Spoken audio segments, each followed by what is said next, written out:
ஆயிரமும் சிறியவன் பலத்த ஜாதியும் ஆவான். கர்த்தராகிய நான் ஏற்ற காலத்தில் இதை தீவிரமாய் நடப்பிப்பேன். ஏசாயா 60:22.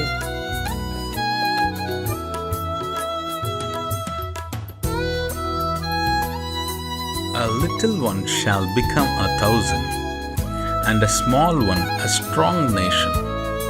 I, the Lord, will hasten it in His time. Isaiah 60:22. ஆண்டவரும் இரட்சகருமாகிய இயேசு கிறிஸ்துவின் நாமத்தினாலே யூடியூப் சேனல் மூலமாக செய்தியை கேட்டுக்கொண்டிருக்கிற தேவ பிள்ளைகள் யாவருக்கும் God Goes His Ministry சார்பாக அன்பின் வாழ்த்துதலை தெரிவித்துக் கொள்கிறேன்.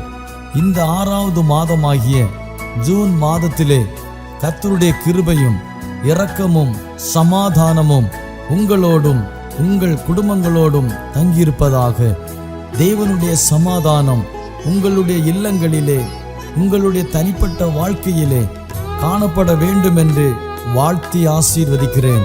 உங்களுக்காகவும் உங்கள் குடும்பங்களுக்காகவும் தினந்தோறும் ஜெபித்து வருகிறோம். தேவனாகிய கர்த்தர் இந்த மாதத்திலே நம் கண்ணீருக்கெல்லாம் ஒரு பதிலை தர உண்மையுள்ளவராயிருக்கிறார் என்பதை நான் விசுவாசிக்கிறேன். நீங்களும் அதை விசுவாசித்து தேவனுடைய நாமத்தை மகிமைப்படுத்தி உங்களை ஒப்பு கொடுங்கள். கர்த்தருடைய வார்த்தையை விசுவாசிக்கிறவர்களுக்கு தேவனுடைய வார்த்தையினால் உண்டான சமாதானமும் மகிமையும் இரக்கமும் நிச்சயம் கிடைக்கும் என்பதில் சந்தேகமில்லை. இந்த மாதத்தில் கர்த்தருடைய வார்த்தை உங்கள் வாழ்க்கையில் கிரியை செய்யும்படியாக நீங்கள் உங்களை தேவனுக்கு முன்பாக ஒப்புக்கொடுங்கள். தேவனாகிய கர்த்தர் உங்களையும் உங்கள் குடும்பங்களையும் ஆசீர்வதிப்பாராக. ஆமென்.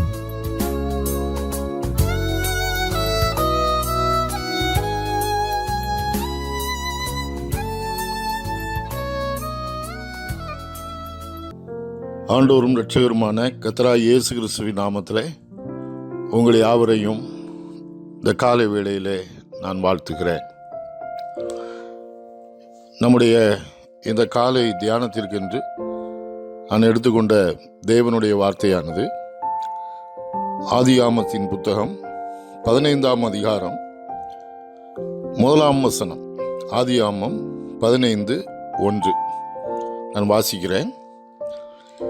இந்த காரியங்கள் நடந்த பின்பு கர்த்தருடைய வார்த்தை ஆபிரகாமுக்கு தரிசனத்திலே உண்டாகி, அவர், ஆபிரகாமே, நீ பயப்படாதே, நான் உனக்கு கேடகமும் உனக்கு மகா பெரிய பலனுமாயிருக்கிறேன் என்றார். இந்த வார்த்தை ஆரம்பிக்கும் பொழுதே இந்த காரியங்கள் நடந்த பின்பு கர்த்தருடைய வார்த்தை ஆபிரகாமுக்கு தரிசனத்தில் உண்டாகி, அவர், ஆபிரகாமே, நீ பயப்படாதே, நான் உனக்கு கேடகமும் உனக்கு மகா பெரிய பலனுமாயிருக்கிறேன் என்றார் என்று சொல்லப்பட்டிருக்கிறது. அதில் பயப்படாதே அப்படிலாம் கர்த்தர் சொல்றார். ஆனால் அதுக்கு முன்னாடி இந்த காரியங்கள் நடந்த பின்பு என்று இந்த வார்த்தை ஆரம்பிக்கிறது. இந்த காரியங்கள் நடந்த பின்புனா எந்த காரியங்கள் நடந்தது அப்படின்னு பார்க்கணும்னா இதுக்கு முந்தின அதிகாரத்துக்கு நாம் செல்ல வேண்டும். முந்தின அதிகாரத்தில் என்ன சொல்லப்பட்டிருக்கின்றால் சுருக்கமாக சொல்லுகிறேன். அங்கே ஒரு 4 ராஜாக்கள், இன்னொரு 5 ராஜாக்களை அவர்கள் ஒன்று சேர்ந்து நிற்கிறார்கள். 5 ராஜாக்கள் சேர்ந்து நிற்கிறார்கள். இங்கே ஒரு 4 ராஜாக்கள் சேர்ந்து நிற்கிறார்கள். இந்த 4 ராஜாக்கள் 5 ராஜாக்களை முறியடிக்கிறார்கள்.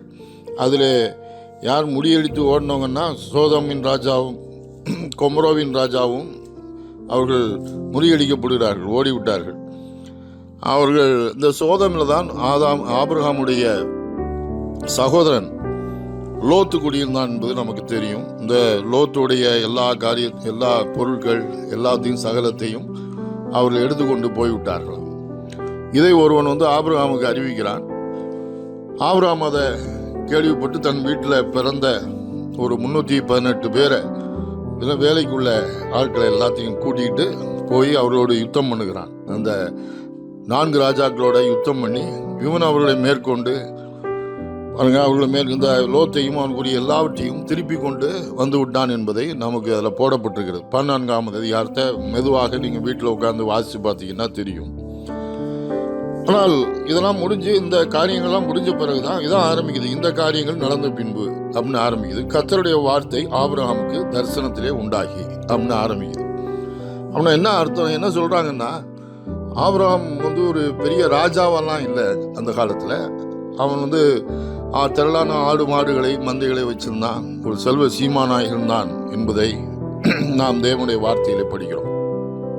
ஆனால் அவனுக்குள்ளே ஒரு எண்ணம் ஏற்பட்டிருக்கலாம் என்று வேத வல்லுநர்கள் எழுதுகிறார்கள்.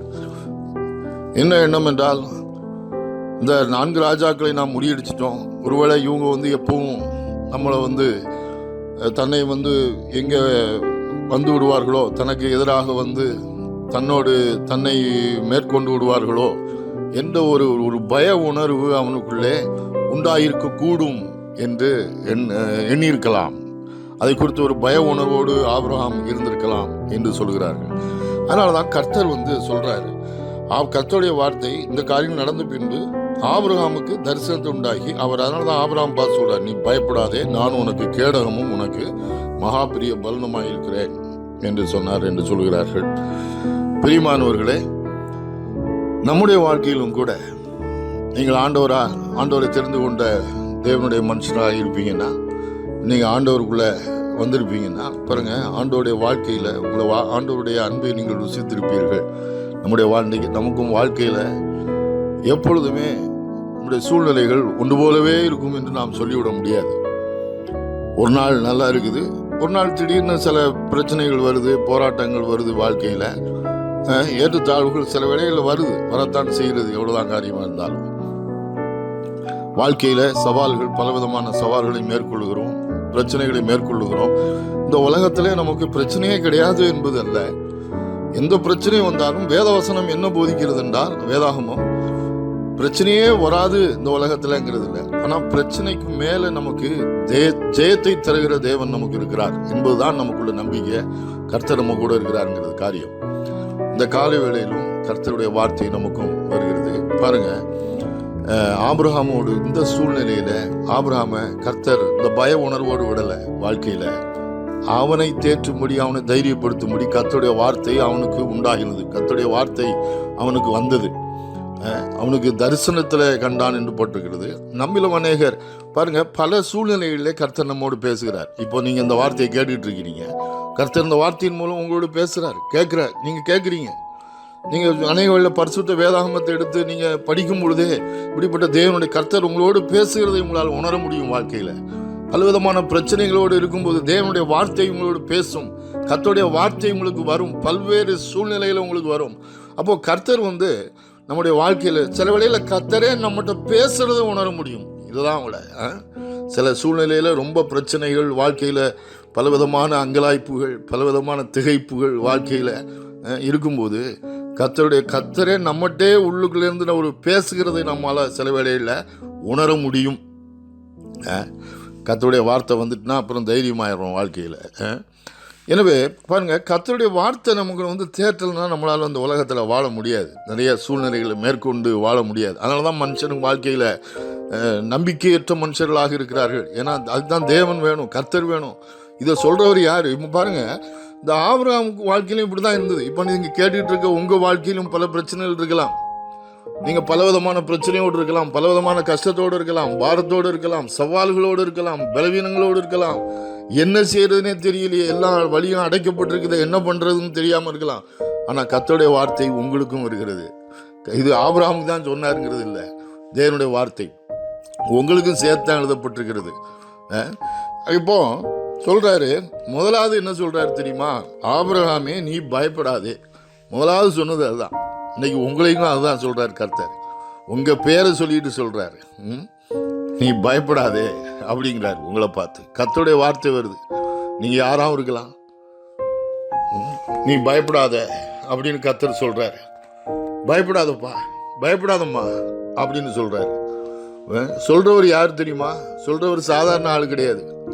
ஏதோ சொல்ற ஆளு ஒரு பலவீனமான ஆளு, சொல்றவர் ஒன்றும் இல்லாத ஆளு, ஒரு அதிகாரமே இல்லாத ஆளு அப்படிங்கிறாரு. சர்வலோகத்துக்கும் அண்ட சராசரங்களுக்கும் அவர்தான் ஒரே ஆண்டவராயிருக்கிறார். வானத்துக்கும் பூமிக்கும் அண்ட சராசரங்களுக்கும் அவர்தான் ஆண்டவர். அவர் சர்வ வல்லவர். அவர் அடுத்த அதிகாரத்தில் பார்த்தீங்கன்னா 2 அதிகாரம் சரி 17 அதிகாரத்தில் சொல்றாரு. அதே ஆபிரகாமை பார்த்து சொல்றாரு, ஆபிரகாமே நான் சர்வ வல்லமை உள்ள தேவன் சொல்றாரு. அப்படிப்பட்டவர், வானத்தையும் பூமியும் உண்டாக்குனவர், பேசுறவர். பாருங்க, இன்னைக்கும் கர்த்தர் சொல்றாரு, நீ பயப்படாத. வாழ்க்கையில பாருங்க, இன்னொன்னு சொல்றேன், என்னதான் தேவன் எல்லாம் தேவன் இந்த ஆபிரகாம்கிட்ட பேசுற, வானம் பூமி உண்டாக்குன தேவன் கர்த்தர் எல்லாவற்றையும் தன்னுடைய தெய்வீக கட்டுப்பாட்டின் எல்லையின் கீழ்தான் எல்லாவற்றையும் இயங்க வச்சிருக்கிறார். எல்லாம் அவருக்கு கீழே தான் இயங்கிட்டு இருக்குது. எல்லாத்துக்கும் மேலேயும் அதிகாரம் உடையவர் அவர் தான். அவரை மிஞ்சி எதுவுமே என்ன செய்ய முடியாது, போகவே முடியாதுன்னு சொல்றாங்க. அவர் சர்வ வல்லமை உள்ள தேவன். எல்லாம் அவருடைய கட்டுப்பாட்டுக்குள்ள தான் இருக்குது. அப்போ அவர் நம்மகிட்ட இடைப்படுறார். நீ பயப்படாதன்னு சொல்லிட்டாருன்னா வாழ்க்கையில் நம்ம பயப்பட வேண்டிய அவசியமே இல்லை. வாழ்க்கையில் கர்த்தர் சொல்றார், பயப்படாத அப்படிங்கிறார். அடுத்தாப்புல பார்த்தீங்கன்னா இன்னொரு வார்த்தை சொல்லப்பட்டிருக்கிறது, இதை சொல்லிடுறேன். நான் உனக்கு கேடகமும் என்ற ஒரு வார்த்தையை பயன்படுத்துறார். வாழ்க்கையில அப்படி வந்துருமோ, இப்படி வந்துருமோ, இப்படி ஆயிருமோ, அப்படி ஆயிருமோன்னு நினைக்கிறோம். ஆபிரகாமுக்கும் அப்படிப்பட்ட உணர்வுகள் வந்தது. கொஞ்ச நேரம் அப்படியே கொஞ்சம் சிந்தனையை அப்படியே விட்டுட்டீங்கன்னா போதும். வாழ்க்கையில நமக்கு அப்படி இருமோ, அப்படி ஆயிருமோ, இப்படி ஆயிருமோ, பல விதமான உணர்வுகள் வர ஆரம்பிக்கிறோம். வாழ்க்கையில பல சிந்தனைகள் வர ஆரம்பிக்கும். அப்போ ஆபிரகாம்கிட்ட கர்த்தர் அதனால தான் பேச, நான் உனக்கு கேடகமா இருக்கிறேன், நான் உனக்கு கேடகம் அப்படிங்கிறேன். நானே கேடகம்ங்கிறாரு. பாருங்க, இந்த கேடகம்ங்கிற வார்த்தையை ரொம்ப ஃபெமிலியராக ரொம்ப நம்ம பயன்படுத்துகிற இடம் எபேசியர் 6 அதிகாரத்தில் நம்ம பார்க்குறோம் இல்லையா. சர்வாயுத வர்க்கம் என்ற ஒரு அந்த சாப்டரில் போடப்பட்டிருக்கிறது இல்லையா. எபேசியர் 6 அதிகாரத்தில் சர்வாயுத வர்க்கத்தை குறித்து அப்போஸ்தலனாகிய பவுல் எபேசு பட்டணத்து மக்களுக்கு எழுதுகிற நிருபத்தில் எழுதுகிறார். அதில் சொல்றார், விசுவாசம் என்னும் கேடகத்தை. கேடகம் என்னன்னு கேட்டிங்கன்னா, பலவிதமான காரியம் நம்மளை சுற்றி நெருங்கும் போது வரும்போது அந்த கேடகத்தை பிடிச்சிட்டிங்கன்னா எல்லாமே நம்மளை எதுவுமே உணவு பண்ணாது, நம்ம எதுவுமே செய்ய முடியாது. நம்ம அந்த கேடகத்துடைய மறைவில் இருப்போம். நாம் எல்லாமே அந்த கேடகத்தில் தான் போய் என்ன செய்யுமா முட்டும். அதில் அது ஸ்ட்ராங்காக இருக்கிறதுனால அந்த கேடயம் எவ்வளோ ஸ்ட்ராங்காக இருக்குதோ அவ்வளோக்கு அவ்வளோ நமக்கு கேரண்டி, நம்மளை எதுவுமே ஒன்றும் பண்ண முடியாது. இங்கே என்ன சொல்கிறாரு, இந்த கேடயம் இதே ஒரு கேடயத்தை தூக்கி நீ புடின்னு சொல்லலை. இங்கே என்ன சொல்கிறாரு, நானே உனக்கு கேடகம், நானே உனக்கு கேடகம்ங்கிறாரு. கர்த்தரை தாண்டி எதுவும் வர முடியுமாங்க வாழ்க்கையில்? நானே நிற்கிறேன்ப்பா உனக்கு முன்னாடி, நானே நிற்கிறேன், நானே உனக்கு மறைவிடமாக இருக்கிறேன், நானே உன்னை சுற்றிலும் இருக்கிறேன், எதுவும் ஒன்று பக்கத்தில் வர முடியாது, நெருங்க முடியாது அப்படிங்கிறார் வாழ்க்கையில். பாருங்க, அப்புறம் இன்னைக்கு நிறைய பேருக்குள்ள பயம் இன்னைக்கு இல்லையா. இந்த கொரோனா வைரஸ் அப்படி இப்படின்னு சொல்லி பலவிதமான காரியங்கள், பயப்படுவதற்கு நமக்கு இந்த உலகத்தில் நிறைய காரியங்கள் இருக்கிறது. ஆனால் அப்படி ஆயிருமோ, எதுவும் நமக்கு வாழ்க்கையில நடக்காதுன்னு சொல்றாரு. அடுத்த வார்த்தை சொல்றாரு, நான் உனக்கு கேடகமும் மகா பெரிய பலனுமா இருக்கிறேன். ஐ எம் யுவர் ரிவார்டு என்று சொல்கிறார். பெலன்னு சொல்ல பலன் என்று சொல்கிறார். ரிவார்டு என்று சொல்லப்பட்டிருக்கிறது ஆங்கில வேதாகமத்திலே. ரிவார்டு, நன்மைகள், நமக்கான ரிவார்டு கொடுக்கிறவர் அவர். நல்ல ரிவார்டை நமக்கு வாழ்க்கையில நல்ல ரிவார்டுகளை கர்த்தர் நன்மைகளை நமக்கு அருளி செய்கிறார். உங்களுடைய வாழ்க்கையில உங்களுக்கு வர வேண்டிய எல்லா நன்மையையும் உங்களுக்கு கொடுக்கிறார். அவரே நன்மைக்கு எல்லா ஊற்றுக்கும் காரணர், அவரே நன்மையாக ஊற்றுக்கும் காரணராக இருந்து எல்லாவற்றையும் நமக்கு வாழ்க்கையில அருளி செய்கிறவர். வாழ்க்கையில அது எப்படி நடக்கும், இது எப்படி நடக்கும், எல்லாத்தையும் கொடுப்பார், எல்லாத்தையும் தருவார். எல்லாம் வர வேண்டியதெல்லாம் வரும், உங்களுக்கு எல்லாம் நடக்க வேண்டியதெல்லாம் நடக்கும். அதனால வாழ்க்கையில இதையும் குறித்து கவலைப்பட வேண்டாம். இதுதான் கர்த்தர் இன்னைக்கு காலை வேளையில உன்னோட சொல்றார். இன்னைக்கு காலையில தைரியமா இருங்க, நல்ல ஆண்டவரோட ஜீவிங்க, நல்ல ஆண்டவருக்காக வாழுங்க. இந்த தேவனை அறிகிற அறிவிலே வளருவோம். இன்னும் பார்த்தீங்கன்னா இதெல்லாம் ஆரம்பம்தான். இதில் இன்னும் உள்ளுக்குள்ளே போக போக அவரை நாம் அறிய ஆரம்பிக்க முடியும். அவருடைய வழிகள் என்ன, அவருடைய வழிகளெல்லாம் அறிய ஆரம்பிக்க முடியும்.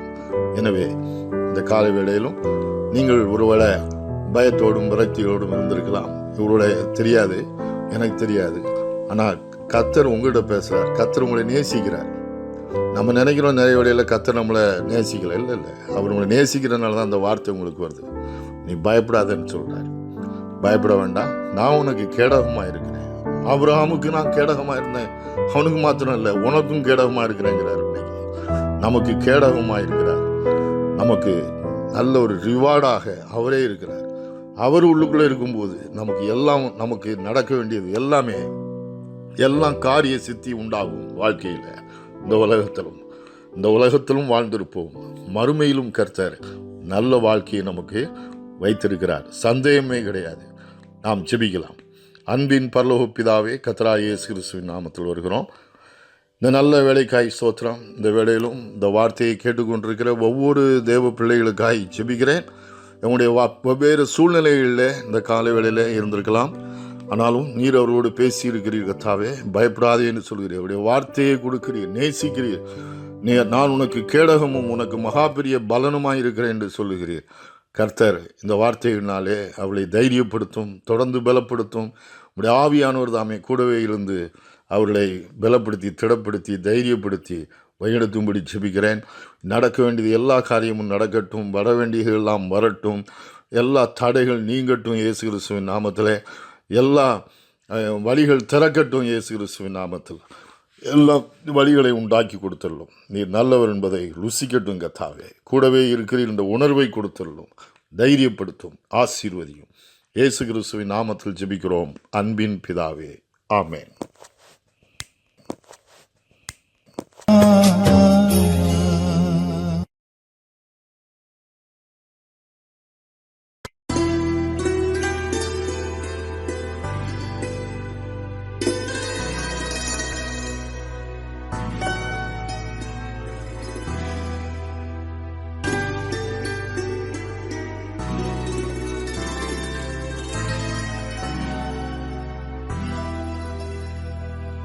சொந்தமென்று சொல்லிக்கொள்ள உம்மை விட யாருமில்ல. சொத்து என்று அள்ளிக்கொள்ள உம்மை விட ஏதுமில்ல.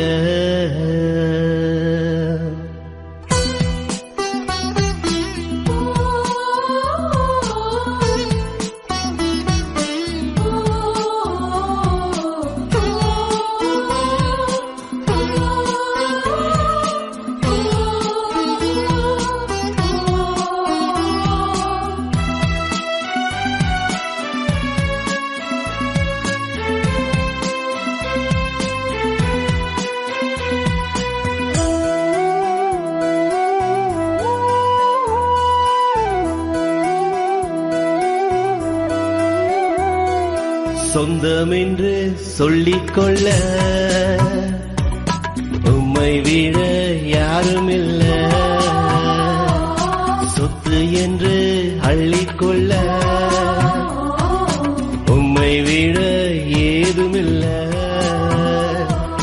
இயேசுவே, இயேசுவே, எல்லாம் இயேசுவே.